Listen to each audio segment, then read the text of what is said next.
یہ ایک بہت ہی طاقتور بات ہے نا، کہ سچائی کو کسی بھی حال میں کسی بھی قیمت پر نہیں چھوڑنا چاہیے۔ لیکن کیا ہو اگر سچائی خود ایک ہتھیار بن جائے؟ خوش آمدید۔ آج ہم اسی پر بات کریں گے۔ ہم یہ دیکھیں گے کہ جب جنگ کا ماحول ہوتا ہے تو سچ کو کس طرح توڑا مروڑا جاتا ہے اور کیسے الگ الگ کہانیاں لڑائی کو اور بھی بھڑکا دیتی ہیں۔ تو آج ہم کیا کیا دیکھنے والے ہیں؟ سب سے پہلے ہم ایک پرانی کہانی سے انصاف کا ایک سبق سیکھیں گے۔ پھر ہم دیکھیں گے کہ 2025 میں ایک واقعہ کیسے ایک بڑی جنگ کی وجہ بنا، اور آخر میں ہم اس بڑے سوال پر پہنچیں گے کہ کیا جنگ میں سب سے پہلے سچائی کی ہی قربانی دی جاتی ہے؟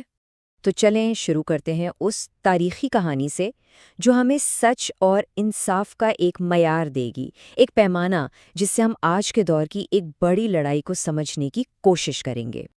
اب یہ کہانی حضرت علی رضی اللہ عنہ کے انصاف کی ہے۔ دیکھیں، ہوا یہ کہ دو لوگ ان کے پاس ایک زمین کا جھگڑا لے کر آئے۔ ان میں سے ایک ان کا قریبی رشتہ دار تھا۔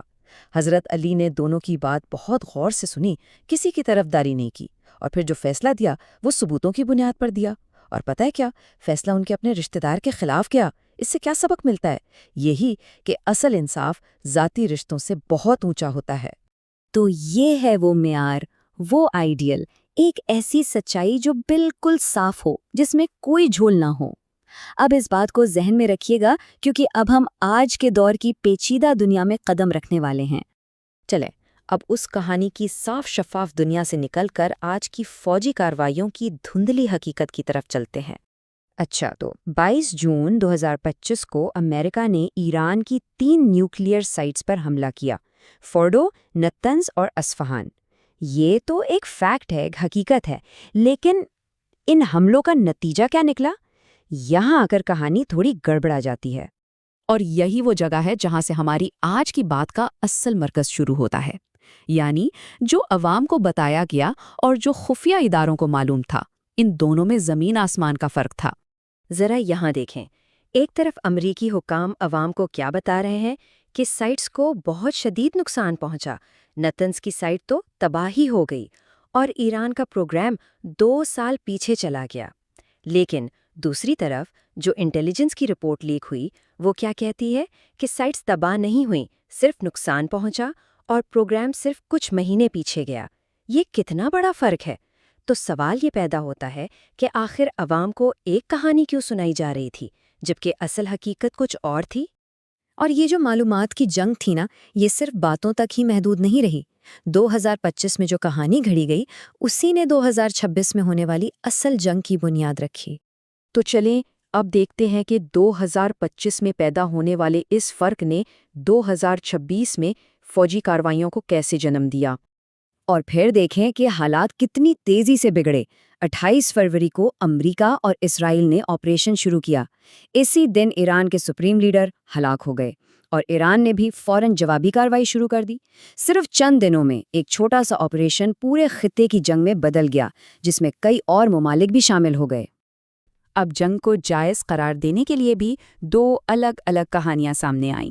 انتظامیہ نے کہا کہ یہ حملہ ضروری تھا کیونکہ ایران حملہ کرنے ہی والا تھا، لیکن دوسری طرف سینیٹر مارک وارنر جیسے لوگ کہہ رہے تھے کہ امریکہ کو تو کوئی فوری خطرہ تھا ہی نہیں۔ تو پھر سوال یہ اٹھا کہ جنگ کی اصل وجہ کیا تھی؟ اور پھر بروکنگز کے ایک تجزیہ کار نے تو اسے مکمل طور پر صدر کی اپنی پسند کی جنگ کہہ دیا۔ اس ایک جملے سے پتہ چلتا ہے کہ شاید جنگ کا جواز اتنا سیدھا نہیں تھا، بلکہ سچ کو ضرورت کے حساب سے استعمال کیا جا رہا تھا۔ اب دیکھتے ہیں کہ یہ لڑائی کیسے پھیلی اور اس نے کتنی تباہی مچائی۔ ایران کا جوابی حملہ بھی بہت تیز اور بڑا تھا۔ اسرائیل، بحرین، قطر، UAE، کویت، سعودی عرب، کئی ملکوں پر میزائل اور ڈرون حملے ہوئے، اور خطے میں موجود امریکی اڈوں کو بھی نشانہ بنایا گیا۔ اس سے لڑائی ایک نئے اور زیادہ خطرناک مرحلے میں داخل ہو گئی۔ اور اس کا اثر صرف میدان جنگ تک نہیں رہا، پوری دنیا کی معیشت ہل گئی۔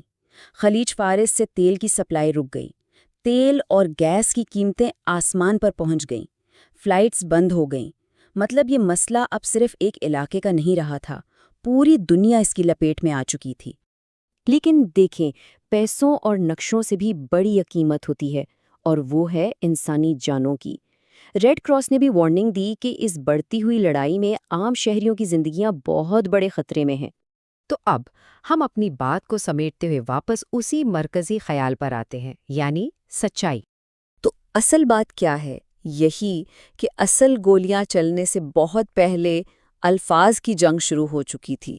2025 میں سچائی کو لے کر جو لڑائی ہوئی، اسی نے 2026 کی اصل جنگ کا راستہ بنایا۔ تو پھر وہی سوال کہ جب انٹیلیجنس کہہ رہی تھی کہ سائٹ کو صرف نقصان پہنچا ہے تو اسے تباہ کیوں کہا گیا؟ شاید طاقت دکھانے کے لیے، لوگوں کی سوچ کو کنٹرول کرنے کے لیے، اور آگے مزید کارروائی کا جواز بنانے کے لیے۔ اور یہیں پر وہ فرق بالکل صاف نظر آتا ہے۔ ایک طرف حضرت علی کی کہانی تھی جہاں سچائی بالکل واضح اور غیر جانبدار تھی، اور دوسری طرف آج کی جنگ ہے جہاں سچائی خود ایک ہتھیار بن جاتی ہے۔ تو ہم اس بات کو ایک پرانے سوال پر ختم کرتے ہیں جو آج بھی اتنا ہی اہم ہے۔ جب ملک جنگ پر جاتے ہیں تو سب سے پہلے کس چیز کی قربانی دی جاتی ہے؟ کیا یہ سچائی ہے یا پھر سچائی کی جنگ ہی اصل جنگ کو شروع کرتی ہے؟ یہ ایک سوچنے والی بات ہے۔